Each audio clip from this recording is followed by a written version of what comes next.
Hello everybody. Klinefelter syndrome part 2। Part 1 में हमने already सीखा है कि इनका जो जेनेटिक मेकअप होता है इसमें एक्स एक्स वाई कंडीशन होती है या X X X Y condition भी हो सकती हैं, यानी एक्स्ट्रा एक्सेस हो सकते हैं, तो उसकी वजह से ये कंडीशन डेवलप होती है। पार्ट 2 में हम सिम्टम्स के बारे में सीखेंगे कि इन पेशेंट्स के सिम्टम्स क्या होते हैं, ये कैसे पेशेंट्स होते हैं। तो इनमें आप देखोगे कि इस एक्स्ट्रा एक्स क्रोमोसोम की वजह से ये देखा गया है कि ये स्टेराइल मेल्स डेवलप होते हैं, राइट। इनके जो टेस्टीज होते हैं वो अंडर डेवलप्ड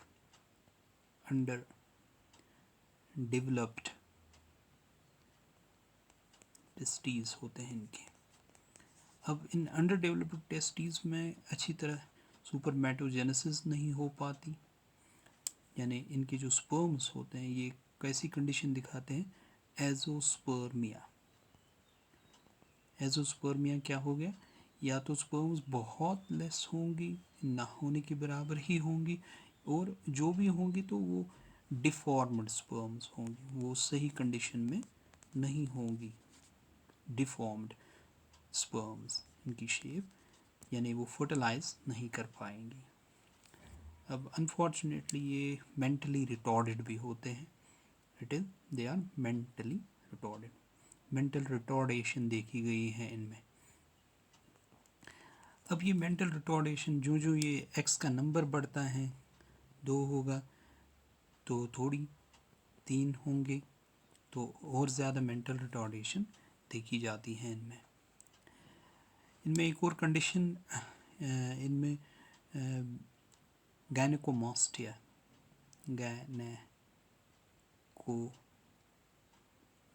वाली कंडीशन डेवलप होती हैं, यानी इनका जो चेस्ट होता है वो ब्रेस्ट्स की सूरत में बाहर आता है, राइट।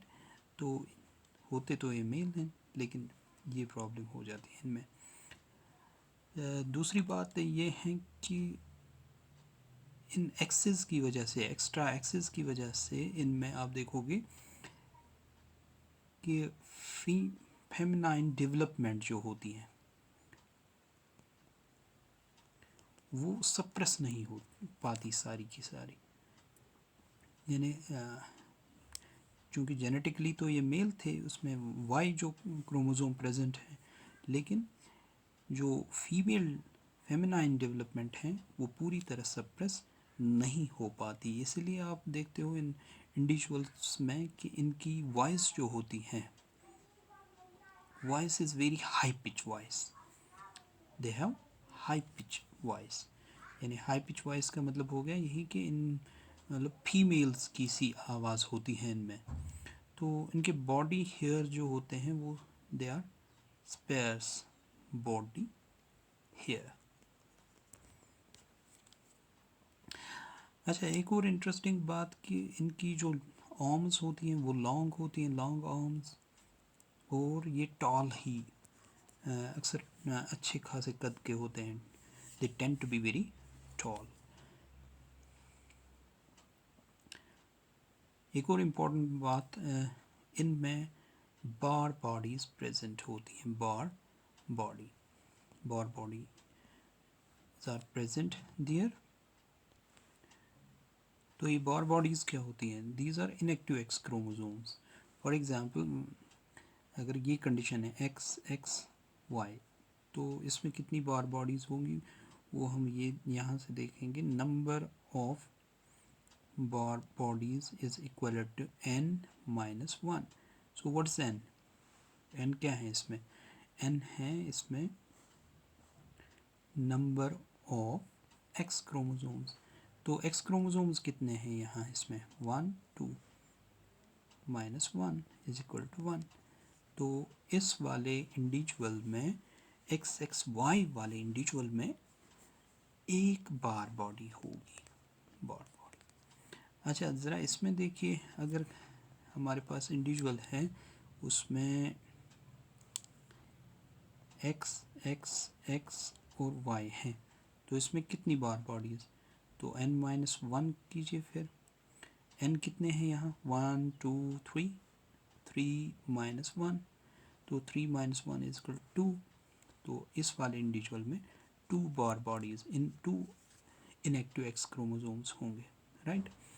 अब बार बॉडी से हमें क्या पता चलता है, बार बॉडी से हमें यही पता चलता है कि भाई ये तो प्रॉब्लम वाला मेल है।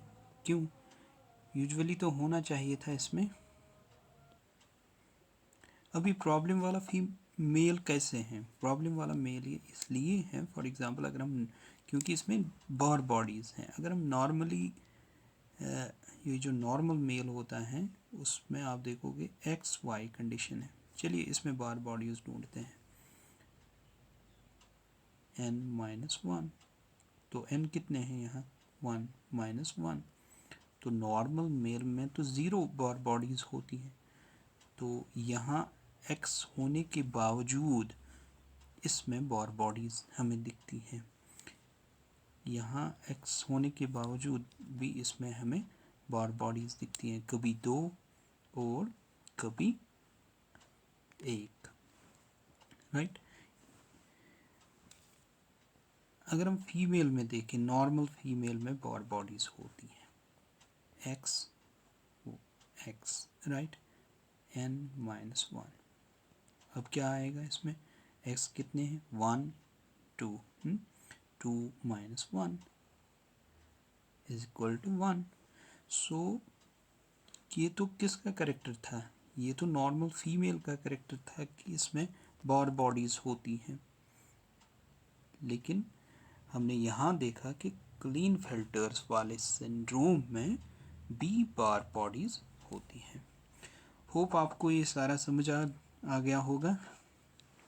Thank you for watching.